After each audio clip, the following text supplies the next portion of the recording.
Well, my family's been here for, he's 6th generation now, so lots of different operations on the island. Yeah. So. We moved here when we got married. And I grew up in Skagit County harvesting crops as a kid. We built this 2-story barn. There's a cold storage in there. There's a main room where our CSA members go. There's storeroom and washroom, and upstairs we have storage. We did that. We were doing farmers markets. We were doing a CSA. We were doing sales to restaurants.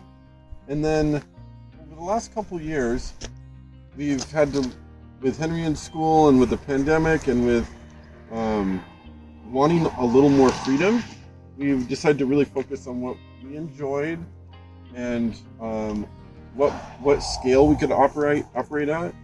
And yeah, so the CSA has you pick options each week. They can always pick herbs. They can always pick flowers. We do picking on Tuesday. We'll water it on Sunday, and after we deadhead and stuff, and they are ready to go again for them to pick. And we train all of our CSA members how to pick the plants so that they produce more flowers.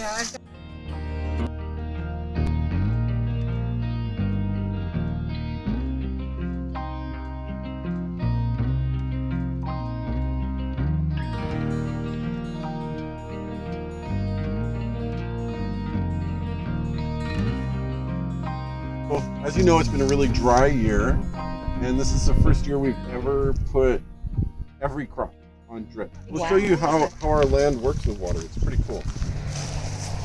So I had this on irrigation yesterday, and I can dig down now under the dry soil.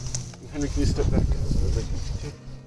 You can start getting to the moisture level. We use, there's a company called DripWorks, and they've been really good to us with supplies and connectors and fittings and things like that.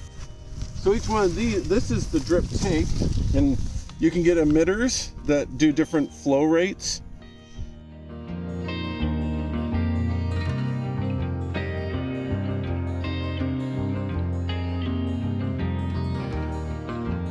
And there was a man named Elijah Rockwell that built that house. And he and his Native American wife, they had a garden right next to it. And there was a bean that he grew on his farm. And it's where it came from. There's all these different ideas of ship captains or Native Americans or traded. It's a bean that will germinate, grow, put on its fruit, and dry in our climate. So these have been grown. My grandpa saved seed over and over. People would grow them in their small gardens. It was like the church potluck bean. And then I have a converted chipper or shredder that I just use, and I just stick them in like this. It's probably like every farm safety manual's nightmare, but I just and pull it out, and all the beans are off, and they settle in we put them in. There's a pan underneath. From the bottom, and yeah, it works out really well. We can put fans.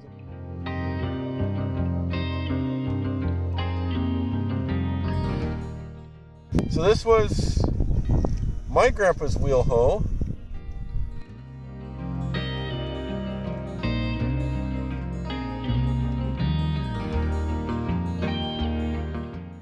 We weed things like once, sometimes twice, and then we have to move on to the next thing. So that's something that we take into account always.